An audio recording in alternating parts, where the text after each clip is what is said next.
Indonesia akhir-akhir ini dihebohkan dengan mahasiswa kedokteran bernama Aulia Risma Lestari. Dugaan kuatnya, Risma sering menjadi korban perundungan. Kasus senior terhadap para junior memang sudah menjadi tradisi turun-menurun yang dilakukan oknum dokter senior. Beberapa media kenamaan pernah mengungkapkan sejumlah dosa-dosa besar. Oknum dokter senior disebut-sebut selalu memperlakukan dan menganggap para juniornya seperti babu. Penasaran seperti apa kisahnya? Dengerin ceritaku sampai selesai ya.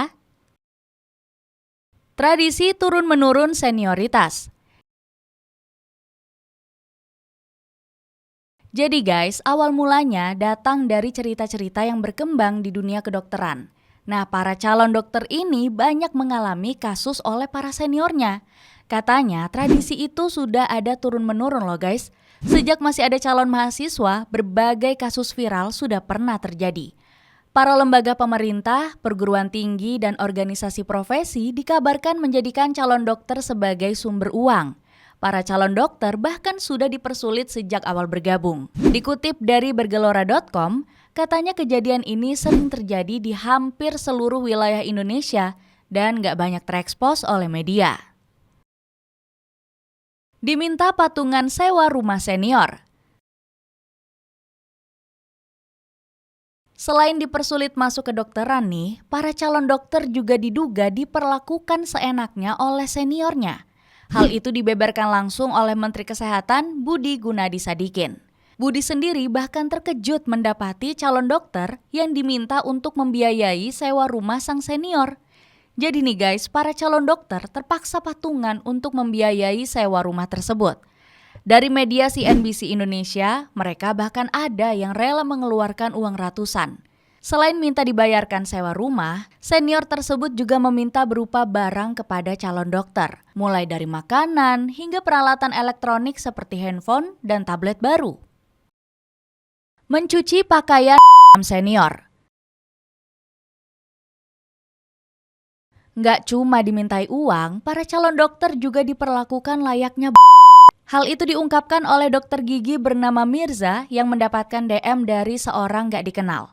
Dalam pesan itu, orang tersebut menyampaikan dirinya pernah disuruh mencuci pakaian senior. Dokter Mirza sampai geleng-geleng kepala melihat buruknya pendidikan spesialis di Indonesia. Ngambil laundry senior, antar jemput anak sekolah seniornya, jadi pengasuh anak senior dan konsulen. Nyuciin seragam futsal seniornya, bahkan sampai nyuci pakaian seniornya. Luar biasa pendidikan spesialis di Indonesia. Ucap Dr. Mirza yang cetak news kutip dari Jatim News. Merapikan tempat istirahat. Kasus hampir serupa juga pernah terjadi kepada dokter spesialis di Rumah Sakit Sanglah Bali. Dalam sebuah postingan X, IRIPG SPR mengungkapkan temannya yang mendapatkan bulian. Jadi guys, para junior tersebut disuruh datang tengah malam oleh sang senior. Anehnya mereka datang ke tempat tidurnya hanya untuk merapikan tempat tidurnya dan gak ada kepentingan mendesak. Gak cuma itu, senior juga diminta membayar seluruh pesanan senior di pesta hiburan malam. Pernah malah temannya, dia sial, disuruh bayarin semua pesanan pada saat dugem. Diperlakukan tidak wajar. Kasus satu ini sudah sampai melampaui batas yang dilakukan para seniornya.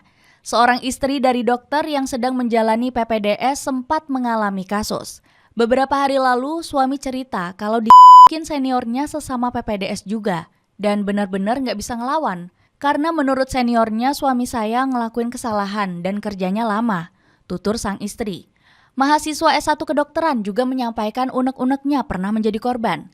Waktu maba S1 habis-habisan, sering ditempeng, selalu dicari salahnya, push up. Kalau melapor ke dosen bakal disusahin sama asisten dosen yang kebetulan udah senior. Kata maba yang tidak ingin disebutkan namanya yang cetak news kutip dari suara.com. Kasus selanjutnya menimpa seorang istri dokter yang kebetulan ikut oleh seniornya. Jadi nih guys, istri dari dokter tersebut dimasukkan ke dalam sebuah grup arisan.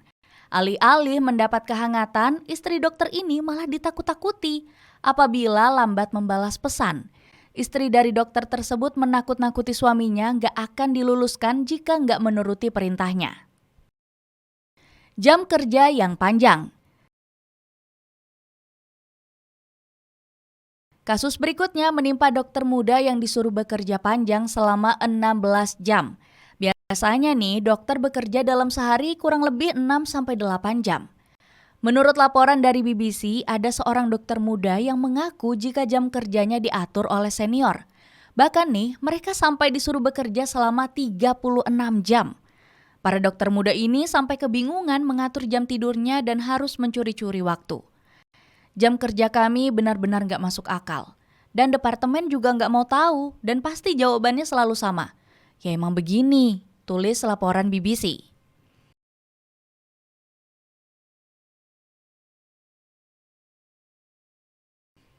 Berpengaruh ke kesehatan mental. Banyaknya kasus yang terjadi tentunya berpengaruh besar ke para dokter muda. Banyak sekali calon-calon dokter muda yang harus mengubur impiannya karena masalah senioritas. Bahkan dokter-dokter muda sampai ada yang mengalami gangguan mental. Lebih parahnya lagi, mereka sampai melakukan perbuatan yang tidak-tidak karena nggak kuat menanggung beban. Kementerian Kesehatan juga melakukan screening kesehatan jiwa untuk para calon dokter muda. Hasilnya, 22,4% dari 12.000 mahasiswa dilaporkan mengalami gejala. Pada periode Juli sampai Desember 2023, Kementerian Kesehatan menerima 216 kasus dugaan. Siti Nadia Tarmizi mengungkapkan kasus senioritas menjadi penyebab terbesar terjadinya. Sudah banyak sekali pelaporannya, karena itulah kita melakukan screening ini. Tujuannya untuk mendeteksi apakah menjadi salah satu faktor penyebab di kalangan PPDS, ucap Siti. Pemerintah yang nggak tinggal diam.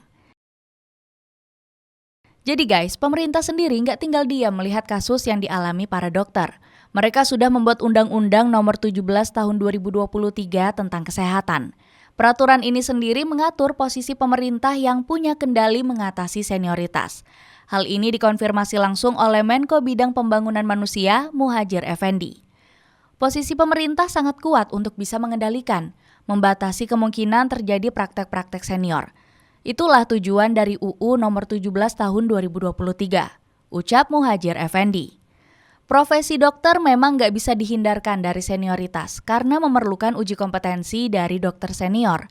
Namun hal ini bukan berarti mereka dapat melakukan apapun. Bahkan pemerintah sampai menyediakan layanan kesehatan jiwa bagi para peserta PPDS. Hal ini dilakukan untuk meningkatkan kinerja para dokter. Tanggapan para ahli. Banyaknya kasus yang dialami dokter muda membuat para ahli memberikan tanggapan. Salah satunya datang dari Dr. Tompi yang meminta budaya senior harus dihapuskan. Memang ini oknum kok, tapi lumayan banyak dan ada di hampir setiap sudut. Pun demikian yang baik dan suportif juga ada loh. Hanya saja nggak bisa berbuat banyak menghapus budaya lama, tulis Dr. Tompi di X. Kementerian Kesehatan juga geram terhadap perilaku senioritas yang sering kali terjadi. Kami ingin membereskan ini selama-lamanya karena nggak ada manfaatnya. Bukan sekali dua kali kasus seperti ini ditutup-tutupi karena menjaga image, ucap Budi Guniadi. Jadi begitulah sejumlah kasus-kasus senioritas yang terjadi di dunia kedokteran Indonesia. Kasus ini menjadi pelajaran buat kita agar nggak merasa paling tinggi jabatan dan tetap memanusiakan sesama manusia. Gimana menurut kalian? Ada komentar tentang cerita tadi?